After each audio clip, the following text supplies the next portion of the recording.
മൂസക്കായി സത്യം പറയാലോ, ദേഷ്യം പിടിക്കാണ്ട് ജീവിക്കുമ്പോ മനസ്സിന് വല്ലാത്തൊരു സമാധാനം. ശരിയാ. ഞാനിപ്പോൾ ആലോചിക്കേനി, ഞാൻ പകൽ ആരോടും ദേഷ്യപ്പെട്ടില്ല എന്ന്. അത് ഓർത്തിങ്ങനെ കിടക്കുമ്പോൾ എന്തൊരു സുഖമാണ്.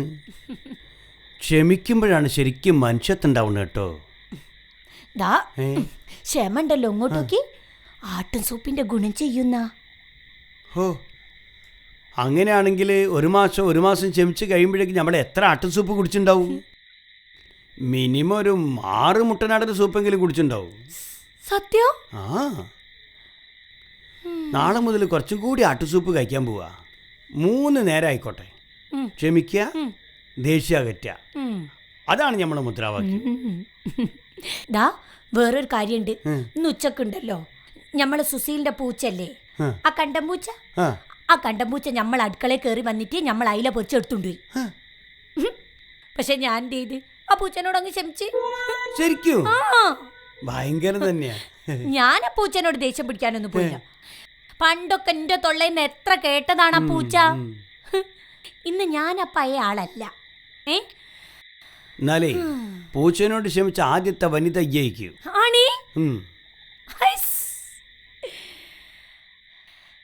ഞാനതല്ല മൂസക്കായി ചിന്തിക്കണേ.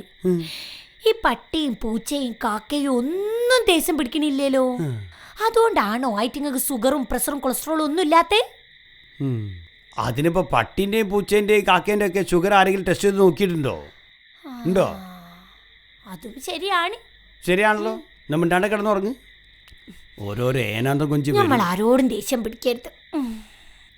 അല്ല, ഞാൻ ആലോചിക്ക, പിന്നെ ആയിട്ടിങ്ങ കൊളസ്ട്രോൾ വന്നാൽ എങ്ങനെയാണ് കണ്ടുപിടിക്കുക? ഓരോ ഡോക്ടറായ നരീന്റെ അടുത്ത് പോവുകയായിരിക്കും. കിടന്നുറങ്ങണ്ടി അവിടെ. നിങ്ങളെ ദേഷ്യമൊക്കെ പോയി.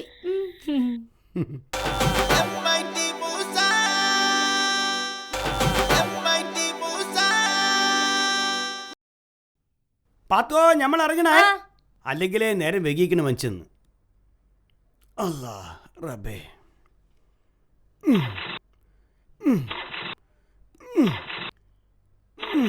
എന്തെത്താണ് സ്കൂട്ടറെ, ഒന്ന് സ്റ്റാർട്ടാവും അങ്ങോട്ട്.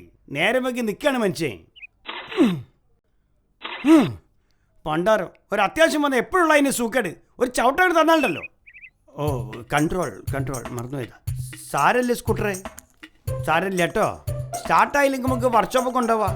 വർക്ക്ഷോപ്പ് കൊണ്ട് കാണിച്ചിട്ട് സുഖമായിട്ടൊക്കെ പോവാം. ഞാൻ വർക്ക്ഷോപ്പ് പോയിട്ട് ഒരാളെ വിളിച്ചിട്ട് വരാം. എന്താത്? എന്താ അവിടെ പരിപാടി? എന്റെ പറമ്പിന്റെ അതിന് ഞാൻ വേലി കെട്ടിത്തിരിക്കുന്നത്. അതിനെന്താ? അന്റെ പറമ്പോ? അന്റെ പറമ്പെന്ന് ആരാണ്ടാ പറഞ്ഞേ? നമ്മളെ പറമ്പ് കൂടിയാണ്ടാ വേലിട്ടല്? നിങ്ങളെ പറമ്പാ നിങ്ങൾ മാത്രം പറഞ്ഞാൽ മതിയോ? നമ്മളെ പറമ്പിന്റെ കാര്യം നമ്മളല്ലാണ്ട പിന്നെ ആരാണ്ടാ തീരുമാനിക്കല്? മര്യാദയ്ക്ക് വേലി പൊളിച്ച് മാറ്റിക്കാവിടുന്ന്. പിന്നെ മാറ്റിയില്ലെങ്കിൽ നോക്ക്, രേഖ പ്രകാരം നിന്റെ സ്ഥല, അൻ്റെതല്ല. പിന്നെ രേഖ അത് നിങ്ങളെ കയ്യിൽ മാത്രം പോരാലോ, എന്റെ കയ്യിലുണ്ട് രേഖ. എന്നാ പിന്നെ വേലി കെട്ടണതിന് മുമ്പ് എനിക്കിനോടൊരു വാക്ക് പറഞ്ഞുകൊണ്ടോ? എനിക്ക് സൗകര്യമില്ലായിരുന്നു. എന്റെ പറമ്പിൽ വേലി കെട്ടുന്ന ചോദിക്കോ, എനിക്ക് ആരോട് ചോദിക്കേണ്ട ആവശ്യം? സുശീല, ഈ നാട്ടില് പോലീസും കോടതി അയ്യ മറക്കണ്ട. എന്നാ നിങ്ങൾ പോയിട്ട് കൂട്ടിക്കൊണ്ടു. ഈ നോക്ക് പാത്തോ, നമ്മളെ പറമ്പ് കൂടിയാണ് ഓൻ വേലി കെട്ടണത്. സുശീല, ഇത് നമ്മളെ സ്ഥലല്ലേ, വേലി എന്തിനാണ് ഇത്ര ഇങ്ങോട്ട് കയറ്റി കെട്ടുന്നത്? ഇങ്ങളെ സ്ഥലാണ് നിങ്ങൾ മാത്രം പറഞ്ഞാ പോരാ, ഇവിടെ ഏതിയൊന്നും വെച്ചില്ലല്ലോ. ഓ, സ്വർണ്ണോ മൂസക്കായി കഷ്ടപ്പെട്ട് മീൻ വിറ്റുണ്ടാക്കിയ പൈസ വേഗത്ത് കടമൊക്കെ എടുത്ത് വാങ്ങിയ സ്ഥലാണിത്. ഈൽന്നൊരു ഇഞ്ച് പോയാൽ നമുക്ക് സഹിക്കാൻ പറ്റൂല. സുശീല, ഈ മര്യാദയ്ക്ക് വേലെടുത്ത് മാറ്റുന്നുണ്ടോ? ഇല്ലെങ്കിലോ? അന്റെ പൂച്ച എത്ര മീൻ കട്ടി തിന്നതാ ഞമ്മളെ പൊരേന്നേ. ആ പൂച്ചനോട് വരെ ശ്രമിച്ചോളാണ് ഞാനീ. എന്തിനു ക്ഷമിക്കണോ? എന്നാ പൂച്ചന്റെ പേരിൽ കേസ് കൊടുക്കാൻ പാടില്ലായിരുന്നോ? മീൻ കട്ടെന്ന് പറഞ്ഞിട്ട് വലിയ വർത്താനം പറയണ്ട. മര്യാദയ്ക്ക് വേലെടുത്ത് മാറ്റുന്നുണ്ടോ? മാറ്റില്ലെന്ന് പറഞ്ഞേ. മാറ്റൂലല്ലേ? നമുക്ക് വരുന്നോട് വെച്ച് കാണാം. നമ്മൾ ആരാന്ന് ഓരോ നമ്മൾ കാണിച്ചു കൊടുക്കാം. പോലീസിനെ ഞാൻ വിളിക്കൂ. Indian economy. മോളെ, എന്ത് ഏത് പറയാൻ പറ്റണ? കോഴിക്കോട് കോർപ്പറേഷൻ അതിർത്തിയിൽ വേങ്ങേരിക്കടുത്ത് കൊല്ലേരി വീട്ടിൽ മൂസ എന്ന ഞാൻ കൂതറയിൽ സുശീലിനെതിരെ ബോധിപ്പിക്കുന്ന പരാതി. ഇതിപ്പോ എന്താപ്പാ? ഓനെ അങ്ങനെ നമ്മളെ സ്ഥലം കൈയടക്കണ്ട. കള്ളനാ സുശീലേ. സുശീലിനല്ല, ഓൻ ദുശീലിനാണ്. ആ നമ്മളെല്ലാവരും ക്ഷമിക്കണം എന്നും ദേഷ്യപ്പെടില്ല എന്നൊക്കെ പറഞ്ഞിട്ട് ഇത് കാണിക്കുന്ന എന്തപ്പാ എന്ന് പറഞ്ഞാ എങ്ങനെയാ മോളെ? സ്ഥലത്തിനൊക്കെ എന്താ വില? ഒരു സെന്റിമീറ്റർ അങ്ങോട്ട് നഷ്ടപ്പെട്ട എത്ര നഷ്ടം നമുക്ക്? ഉപ്പ അയാളോട് ദേഷ്യപ്പെട്ടില്ലല്ലേ സംസാരിച്ചേ? സമാധാനായിട്ടൊന്ന് സംസാരിച്ചു നോക്ക്, ചെലപ്പോ എല്ലാം ശരിയാവും. സുശീലിനൊരു ബെടക്ക, ഓ നന്നാവൂല, ഞമ്മക്ക് ഉറപ്പാ. പൂച്ചക്കെതിരെ വരെ കേസ് കൊടുക്കണോ എന്നോട് പറഞ്ഞു. ഓ ആയിക്കോട്ടെ, ആ കേസൊക്കെ എന്തിനാണ്? വഴക്കൊക്കെ ആവശ്യമുണ്ടോ? ആ സമാധാനായിട്ടൊന്ന് ശ്രമിച്ചു നോക്കുപ്പാ. ഈ പോത്തിന്റെ ചെവിയിൽ വേദം ഓതിയിട്ട് കാര്യമുണ്ടോ മോളെ? അല്ല, നിങ്ങൾ പോത്തിന്റെ ചെവിയിൽ ഓതണ്ട. മോള് പറഞ്ഞോ, നിങ്ങൾ സുശീലിന്റെ ചെവിയിലൊന്ന് ഓതി നോക്കി. കുട്ടിക്കാലം മുതലേ എനിക്ക് ഓൻ അറിയാ പാത്തോ. ഓൻ ഒരിക്കലും നന്നാവില്ല, ഓൻ പെടക്കെട്ടതാ. സ്നേഹത്തിന്റെ ഭാഷയിലൊന്ന് ട്രൈ ചെയ്തു കുപ്പാ. അതെന്ത് ഭാഷ മോളെ?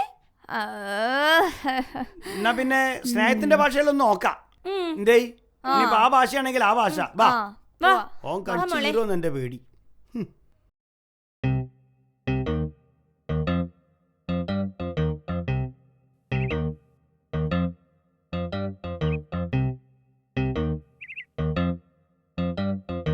സുശീല, വയക്കുണ്ടാക്കാനും ദേഷ്യപ്പെടാനും ഒന്നും വന്നല്ല. സുശീലിന് ഇഷ്ടമുണ്ടെങ്കിൽ മാത്രം വേലി പൊളിച്ചാൽ മതി, ഇല്ലെങ്കിൽ അത് അടന്നോട്ടെ. നമ്മൾ പോലീസിനെ പട്ടാളത്തിനൊന്നും വിളിക്കാൻ പോണില്ല. ചിലപ്പോൾ എനിക്ക് 2-2.5 മീറ്റർ സ്ഥലം പോവുകയും അതങ്ങോട്ട് പോട്ടേം വിചാരിക്കും. എന്നാലും ഞാനങ്ങോട്ട് ക്ഷമിക്കുക. മയ്യത്തായിട്ട് മുകളിലേക്ക് പോകുമ്പോൾ ഇതൊക്കെ കെട്ടിപ്പൊഞ്ഞ് കൊണ്ടുപോകാൻ നിൽക്കുമ്പോൾ ജീവിച്ചിരിക്കുമ്പോൾ സന്തോഷത്തോടെ സ്നേഹത്തോടെയും ജീവിക്കുക, അതല്ലേ വലിയ കാര്യം. ഞാനിപ്പോൾ കേസിന് പോയാൽ സുശീലിൻ്റെയും എൻ്റെയും സ്നേഹവും സമാധാനവും ഒക്കെ നഷ്ടപ്പെടും. എന്തിനാണ്ടോ അത്? എനിക്കും സന്തോഷം വേണം, എൻ്റെ ചുറ്റും ജീവിച്ചിരിക്കുന്നവർക്കും സന്തോഷം വേണം. അതുകൊണ്ട് വേലി അവിടെ നിൽക്കട്ടെ. അത് സുശീലിനെ സന്തോഷമാവുന്നുണ്ടെങ്കിൽ നമ്മളായിട്ട് പൊളിക്കാൻ പോണില്ല. സാരില്ല സുശീല, ഞമ്മക്കിപ്പോൾ സന്തോഷമാണ്. കേസ് ജയിച്ചിട്ട് ഈ സ്ഥലം നമ്മളതാണെന്നറിഞ്ഞ സന്തോഷവും ഇപ്പം നമ്മളെ മനസ്സിലുണ്ട്. ഞമ്മക്കത് മതി.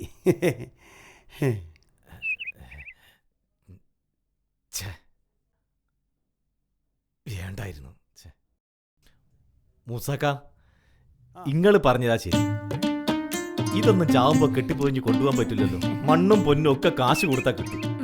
പക്ഷെ സ്നേഹവും ക്ഷമയൊന്നും ഒരു സൂപ്പർ മാർക്കറ്റിലും കിട്ടൂല. എന്റെ സ്ഥലാണേലും മൂസാക്കാന്റെ സ്ഥലാണേലും അത് അവിടെ കിടക്കട്ടെ, ആർക്കും എടുത്തോണ്ട് പോകാൻ പറ്റില്ലല്ലോ. സമാധാനായത്. നമ്മൾ ഇത്രയും അടുത്ത പറമ്പാരായിട്ട് എന്തിനാണ്ടോ നമ്മൾ വൈക്കടിക്കുന്നത്? അതങ്ങ് ക്ഷമിക്കും മൂസാക്ക. അപ്പൊ ഞാൻ വരട്ടെ, ആയിക്കോട്ടെ, ശരി. എങ്ങനെയുണ്ട് സ്നേഹത്തിന്റെ ഭാഷ? അത് കലക്കിയത്.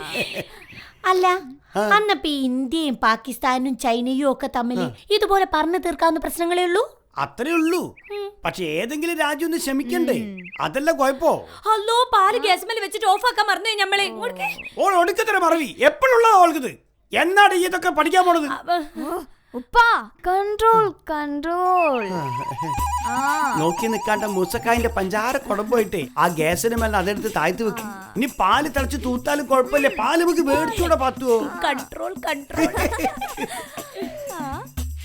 ഇന്ത്യ പാകിസ്ഥാന് മാത്രമല്ല മോളെ, ലോകരാജ്യങ്ങൾ മുഴുവനുള്ള പ്രശ്നങ്ങൾ തീരണമെങ്കിൽ ഒറ്റ മാർഗേ ഉള്ളൂ, കൺട്രോൾ കൺട്രോൾ. വണ്ടി മൊത്തം പ്രശ്ന. ഇത് മാറ്റി വേറൊരു വണ്ടി വാങ്ങുമ്പക്ക് ശരിയാ. ഇത് പഴഞ്ചനാ. പോകുമ്പോ മാലപ്പടകം പൊട്ടുന്ന പോലെ ഒച്ചയും പുകേന്റെ കാര്യം പറയും വേണ്ട.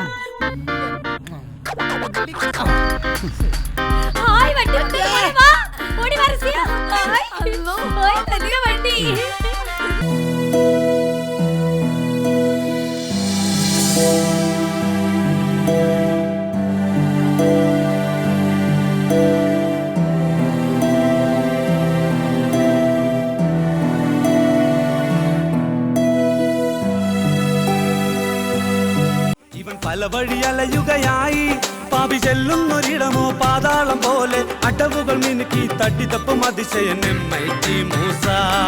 ഇവൻ MIT മൂസ.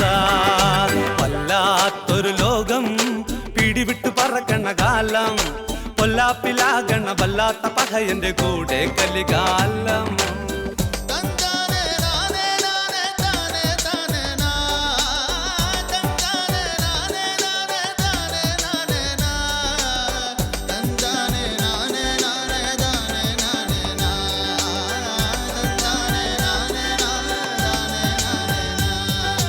അരവയർ നിറക്കാൻ കുടുകുടു ശകടം ഓടാത്ത വഴിയൊന്നുമില്ല പാവം കേൾക്കാത്ത വഴിയൊന്നുമില്ല ഒരു മുഴനാവും ചുഴറ്റി പകയൻ പറക്കണ്ണ് ചെറുചിരിയോടെ അയ്യോ കറങ്ങണ്ണ് ദുനിയാവ് കൂടെ ആടും പാമ്പിന്റെ മുന്നിൽ പാമ്പാട്ടി പോലെ കുഴലെടുത്തൂതി തടി തപ്പും അതിശയൻ MIT മൂസ ഇവൻ MIT മൂസ MIT മൂസ